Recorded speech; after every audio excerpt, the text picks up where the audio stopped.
는 이제 이야기고 여러분들 무엇인지 그리고 홍보라는 걸 막상 하다 보면 우리가 단순하게 기자들 만나야 되나 뭐 이런 고민에 빠졌던 거에서 약간 탈피할 수 있도록 제가 좀 말씀드리는 내용들이었고요. 조금 실무적으로 이제 들어가야 되는 상황이 됐습니다. 어쨌든 뭔가를 해야 되잖아요, 그죠? 뭔가 해야 되는 당장 뭘 해야 되지 이제 고민에 빠져 있을 때 이 콘텐츠들을 좀 활용하시면 좋을 것 같아요. 제가 이제 앞쪽에서 보여드리는 사례는 약간 이색 사례이기도 하지만 이게 뭐 본질적으로 좋은 사례냐 나쁜 사례냐는 여러분과 함께 좀 생각해 볼 필요가 있을 것 같아요. 예전에 이런 일이 있었습니다. 여의도 공원에 남자들 따로 모이자. 한쪽에서는 여자들 모이게 할 시간이 되면 여자들과 남자들이 솔로들이 모여서 마주치면서 이제 걸어가서 마주치면서 한눈에 괜찮다 싶으면 손잡고 딴 데 가면 된다. 솔로 대첩이라는 이름으로 한 게시판에 화제가 됐던 일이 있었어요. 이걸 또 기자들이 재밌다 하고서 또 여기저기서 퍼다 나르고 또 게시물은 게시물대로 또 이제 퍼다 나르고 자, 요즘 흔히 말하는 밈이라는 게 생겼어요. 밈이 생겼어요. 밈이 생기면 우리 같은 이제 홍보 담당자들은 이 밈을 어떻게든 해볼까 고민이 생깁니다. 아, 사람들한테 뭔가 이제 편승 좀 하고 싶고 뭐 어떻게 할까 했어요. 자, 여기에 이제 중요한 게 있죠. 여자, 남자 둘이 만난다. 그 이음이라는 회사가 있었어요. 그 회사 솔로 대첩에 참가하는 직원들을 위해서 특별 휴가를 주겠다라고 보도자료를 쓴 거예요. 실제로 저 보도자료를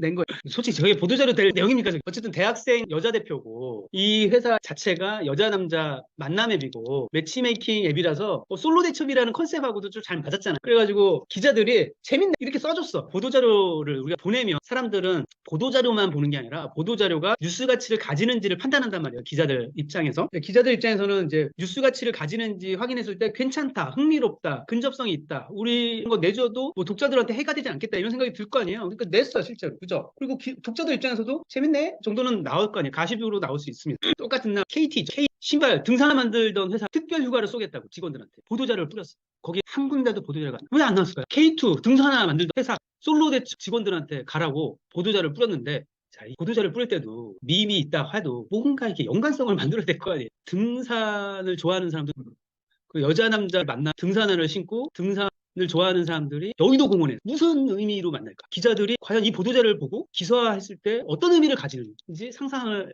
해봤을까? 이게 써도 안 쓰는 게 아니라 킬 당할 소지가 다분했겠죠. 이 기자들이 생각하는 거는요. 기자들은 두세 명을 생각합니다. 내가 기사를 썼을 때 보도자료 쓴 사람들을 생각하고요. 그 다음에 데스킹하는 내 팀장급 이상들을 생각해. 결재권자. 부끄럽지 않아야 될 거 아니에요? 그 다음에 독자들을 생각해. 이 세 사람들한테 부끄럽지 않을 기사를 쓴단 말이에요. 보도자료 보낸 사람만 좋으라고 쓰지 않는다. 내 팀장한테도 부끄럽지 않아야 되고 독자들한테도 부끄럽지 않은 기사여야 된다는. K2 입장에서는 괜찮겠지. 기자랑 같이. 그래 등산화 업체도 그런 거 쓸 수 있죠.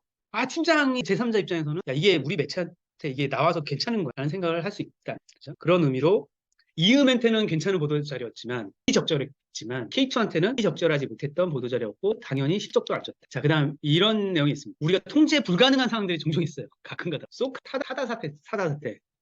이제 문정부 시절인데 문정부 시절에 강 아저씨가 엑시 타시고 카카오하고 합병하고 이제 자기는 엑시타고 타다하고 소카하고 하면서 타다를 이제 잘 만들고 있는데 타다 걸렸죠. 타다 그런적으로 보면 이제 공유 서비스 아니에요. 차량 공유 서비스인데 운전기사를 넣었단 말이에요. 운전기사는 대리기사 송출하는 거를 짬뽕시켜가지고 한 거죠. 렌트카 사업에 대리기사를 짬뽕한 그죠. 기사 그죠. 그러니까 이제 제도를 약간 묘하게 꼬아놔서 한 거였죠. 그래서 불법은 아니었는데 그레이한 영역을 만들어서 한 건 한 거였어요. 그랬더니 당연히 이제 택시 업계나 운송사업체들은 이게 문제가 있다 했고 정치에서는 이거 지금 법에 사각지대에 있네 해가지고 이거를 들어가죠. 막 이렇게 지적질을 하면서. 근데 언론사들이 이걸 또 정치인들이 문제 삼으니까 이제 또 문제 삼았어요. 이제 문제가 어디서 도졌냐? 언론사들이 많이 응원해줬어요. 쭉 응원해주다가 이재용이 등장했어요. 이재용이 등장해 정치인들을 막 마구잡이로 비판했어요. 니네들이 뭐라 표 때문에 뭘 한다. 니네들 때문에 택시회사 표 때문에 정치인들이 움직이고 있고 혁신을 주저앉힌다. 이런 강한 워딩으로 정치인들하고 쌈박질을 시킨 거예요. 자, 이게 그래서 혁신과 제도, 규제와의 싸움에서 갑자기 이재용과 택시기사의 싸움으로 변질이. 자, 기자들 보도자료가 왔을 때 이거를 구도를 잡기 좋아. 구도는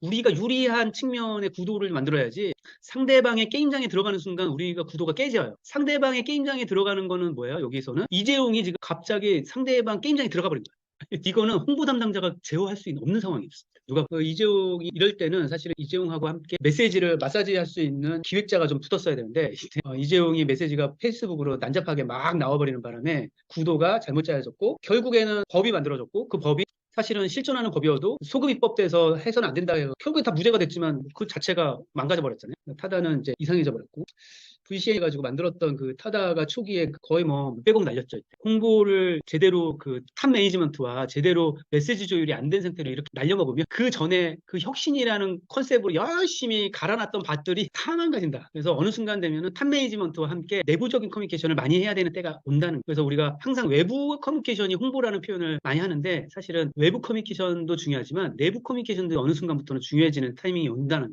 중요한 교훈을 여기서 좀 얻기 바랍니다. 우리나라 또 성공 사례가 또 하나 있었죠. 업 내려온다.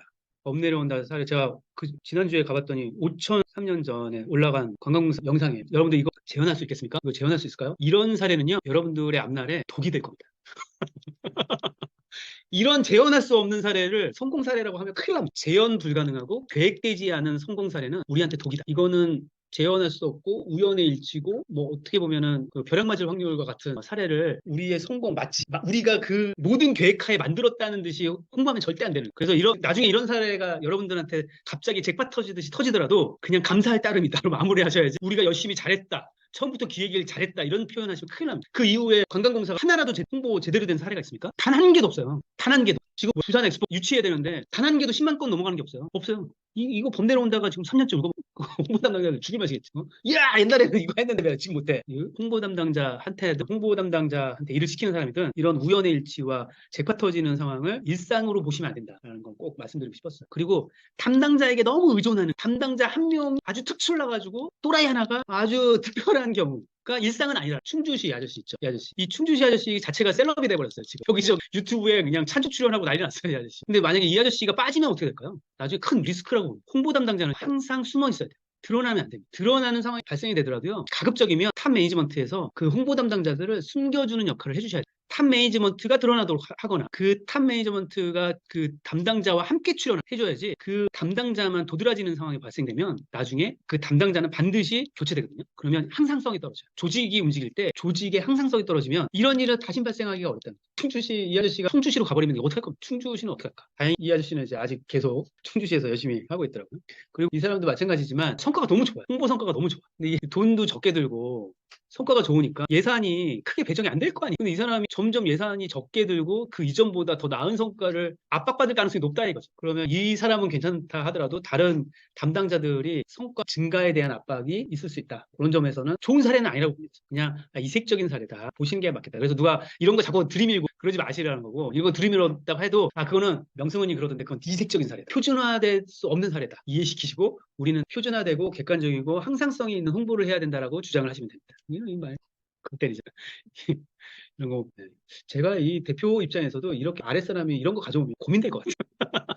이거 우리 SNS 올리겠다고? 스타트업 쪽에서도 나로 촉발되지 않은 논란, 나 때문이 아닌 논란, 지가 잘못 써가지고 만드는 논란들인 경우가 종종 있습니다. 자, 이루다 서비스에서 생긴 논란들이 있었죠. 물론 이제 그게 악용에 의한 논란이에요. 보시면 알겠지만 성적 대상에 대한 논란, 성차별적인 논란, 인종차별에 대한 논란 이런 거 원래 우리가 의도한 서비스가 아니었잖아요. 스케터랩이 만든 논란이 아니었어요. 이거 가지고 장난쳤던 놈들이 그걸 캡처해갖고 기록으로 남겨서 그걸 딴 놈들하고 갖고 놀다가 그걸 공개되면서 그게 회자돼 생긴 논란. 이 품질의 절대적인 내용이 아니라 사실은 그거는 그냥 우리한테 문제다라고 제기가 됐으면 그 제기된 걸로 우리가 수정하면 됐을 내용이었는데 그거를 문제가 외부적으로 먼저 터져버렸던 거죠. 자, 여기서 이랬다면 여성, 동성애, 장애인 등의 혐오 논란이 생겼다면 이때 스케터랩은 이제 개발 운영사였는데 이때 그때 한번 기사들 한번 보세요. 우리 스케터랩의 대응이 어땠는지. 기술적으로 문제가 없다. 이용자들이 너무 악용했다. 차차 보완해 갈 것이다. 이런 식이었어요. 그럴듯하죠. 이렇게 대응하면 안 되는 당장 고치겠다 이렇게 해야죠. 당장 고치겠다. 그게 해답이었어요. 원래는. 당장 고쳐지지 않더라도 당장 그 문제는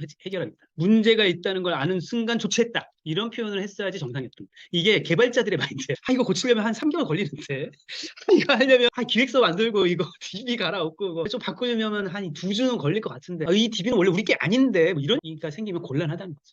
문제가 있는 거는 바로 즉시 인지하고 그 즉시 우리가 수정 작업에 들어갔다. 곧 고쳐질 거다. 이런 식의 대응을 했어야만 했는데 그때 내가 담당자가 그래서 대표님이나 기술 담당자들이 기자들이 막 전화하는 대로 그냥 누가 받아가지고 가지고 뭐 우리 문제가 아니에요. 뭐 이런 식으로 막 대응했다가 더 문제가 더 생겼던 내용이 있었습니다. 뭐 이제 어떻게 그 무관심보다 좋은 관심이기 때문에 결과적으로는 좋은 내용이었지만 스타트업이 굳이 겪지 않아도 될 논란을 겪었던 케이스였어요. 자, 그래서 우리가 이색적이고 어떻게 보면은 너무 희한 거를 우리가 항상성이나 계획적으로 만드는 그런 일상 업무에 너무 대응하지 마셔라. 그러지 마시고 우리는 그냥 항상성을 갖고 일상의 홍보 계획과 우리의 메시지 관리에 치중하시고 나머지 것들은 대응하는 방식으로 하셔야 된다. 그런 이색적인 거를 막 인위적으로 만들려고 하는 거는 오히려 나중에 문제가 생긴다. 홍보는 항상성과 적절성이 중요하다라고 보고 있습니다.